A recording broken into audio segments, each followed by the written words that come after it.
Welcome back. અમદાવાદથી સમાચાર સામે આવી રહ્યા છે। બુલેટ ટ્રેન પ્રોજેક્ટની કામગીરી દરમિયાન દુર્ઘટનાનો મામલો સામે આવ્યો હતો।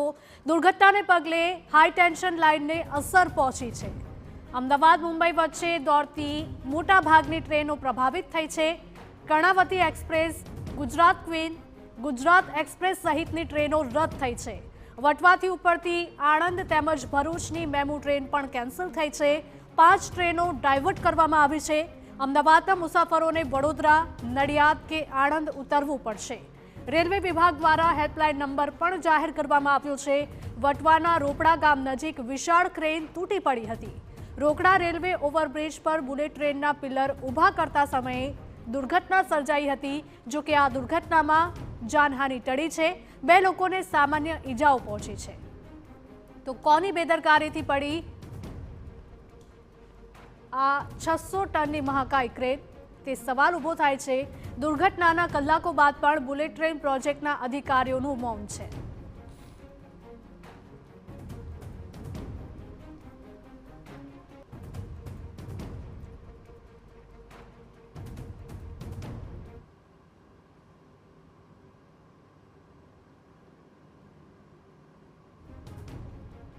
અમારા સંવાદદાતા મિહિર સોની લાઈવ જોડાઈ ગયા છે વધુ વિગતો સાથે। મિહિર, જણાવશો કે આ જે સમગ્ર ઘટના બની છે, અનેક ટ્રેનો ડાયવર્ટ કરવામાં આવી છે, અનેક ટ્રેનો રદ પણ કરવી પડી છે, પરંતુ છતાં પણ અધિકારીઓ દ્વારા હજુ પણ મૌન સેવવામાં આવી રહ્યું છે। શું કહેવું છે હવે અધિકારીઓનું?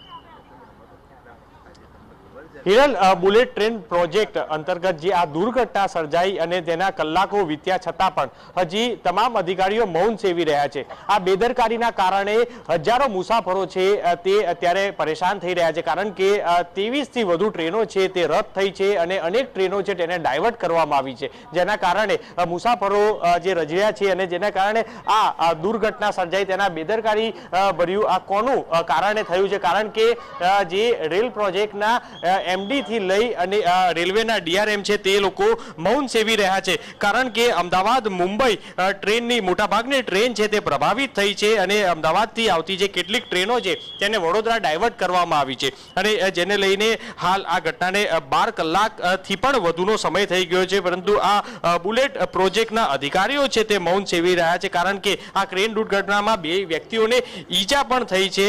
ત્યારે આ કોની બેદરકારીથી આ 600 ટન મહાકાય ટ્રેન પડ્યું છે અને હજી પણ કલાકો સુધી, એટલે કે આગામી 12 થી 24 કલાક સુધી આ ટ્રેન વ્યવહાર છે કે તે ખોરવાયેલો રહેશે અને ટ્રેન વ્યવહાર છે તે શરૂ નહીં થાય, તે પ્રભાવિત થશે। એટલે હાલ આ ક્રેન કેવી રીતના ઉતારવું તેને લઈને પણ અસમંજસમાં અધિકારીઓ હતા, કારણ કે ગત મોડી રાત્રે 11 વાગ્યાના આ બનેલો બનાવ ને લઈને ઘટનાને 24 કલાક થયા છે। ત્યારે હાલ પણ આ ક્રેન કઈ રીતના તેને નીચે ઉતારવી તેને લઈને હજી તે લોકો વિચારી રહ્યા છે અને કઈ રીતના તે આ ક્રેન નીચે ઉતારવું। ત્યારે પ્રાથમિક માહિતી પ્રમાણે કે જે આ વટવાથી રોપડા જે મેટ્રો આ જે બુલેટ મેટ્રો ટ્રેનનો જે પ્રોજેક્ટ હતો આ તે સમયે જ જે ક્રેન દ્વારા કે જે લોન્ચિંગ ગડર કહી શકાય તેને, કારણ કે તે ક્રેન દ્વારા તેને ઉતારવામાં કરી રહ્યા હતા અને ત્યારે જ અચાનક જ આ ધરાશય થતા આખી આ દુર્ઘટના છે તે સર્જાઈ છે।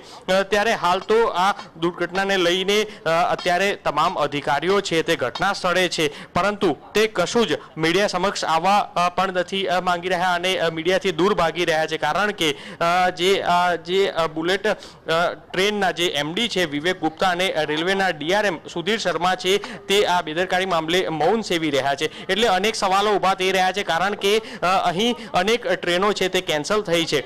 જો વાત કરવામાં આવે હિરલ, તો Karnavati, Gujarat queen, Gujarat express, intercity express અને સંકલ્પ ફાસ્ટ એક્સપ્રેસ જે રદ થઈ છે, એટલે વટવાથી ઉપરથી જે આણંદ તેમજ ભરૂચ મેમુ ટ્રેન છે તે પણ કેન્સલ થઈ છે। એટલે મુંબઈ તરફ જતી શતાબ્દી એક્સપ્રેસને પણ અમદાવાદના બદલે ભરૂચથી ઉપડશે। એટલે હાવડા, રાજકોટ, સિકંદરાબાદ, બરોની એક્સપ્રેસ સહિતની જે આ 5 ટ્રેનોમાં છે તે ફેરફાર કરવામાં આવ્યો છે। સાથે જ જે ટ્રેન વિભાગ દ્વારા એક હેલ્પલાઇન નંબર છે તે પણ જાહેર કરવામાં આવ્યો છે અને જેના કારણે જે મુસાફરો છે તેને કોઈ પણ અટકે તો તે ફોન છે તે હેલ્પલાઇન નંબર ઉપર ફોન કરી શકે છે. પરંતુ હાલ હવે આ ટ્રેન જે આખું બુલેટ પ્રોજેક્ટને અંતર્ગત જે આ ક્રેન છે તે તૂટી છે તે કઈ રીતના ઉતારવી તેને લઈને પ્રયાસ છે તે સતત ચાલી રહ્યો છે. હાલ તમામ અધિકારીઓ પણ અહીં હાજર છે, ત્યારે હજી પણ કલાકો છે તે લાગી શકે છે, કારણ કે આ મહાકાય જે ક્રેન છે તે ધરાશય થતાની સાથે જ હવે તેને કઈ રીતના ક્રેનથી બહાર કાઢવી તે એક મોટો સવાલ છે. એટલે હાલ તમામ લોકો પ્રયાસ છે તે કરી રહ્યા છે. જો જ્યાં સુધી આ ક્રેન છે તે બહાર નહીં આવે ત્યાં સુધી આ રેલવે લાઇન છે તે પ્રભાવિત રહેશે, અને જેના કારણે હજી પણ કલાકો સુધી આ રેલ વિભાગ જે અમદાવાદ મુંબઈની જે ટ્રેનો છે તે પ્રભાવિત હોવાના કારણે મુસાફરો છે તે અટવાયેલા રહેશે. એટલે હાલ તે લોકોનો ઘસારો છે તે કાલુપુર રેલવે સ્ટેશન પર પણ જોવા મળી રહ્યો છે, કારણ કે 23 જેટલી ટ્રેનો છે તે રદ કરવામાં આવી છે, અને તે ટ્રેનો જે છે તે વડોદરા અને ડાયવર્ટ કરવામાં આવી છે. એટલે મુસાફરો પરેશાન થશે, પરંતુ આ બેદરકારી કોના પાપે થઈ છે, કારણ કે હજી સુધી કલાકો વીત્યા છતાં પણ કોઈ પણ અધિકારીઓ કશું કહેવાનો ઇનકાર કરી રહ્યા છે. બિલકુલ મિહિર, આભાર. ત્યારે અમદાવાદમાં જે બુલેટ ટ્રેનની કામગીરી ચાલી રહી હતી તેમાં એક મોટી દુર્ઘટના સર્જાઈ છે. અહીંયા કામગીરી દરમિયાન એક ક્રેન તૂટીને પડી ગઈ હતી, જેના કારણે અનેક ટ્રેનો રદ થઈ છે અને અમુક ટ્રેનો ડાયવર્ટ પણ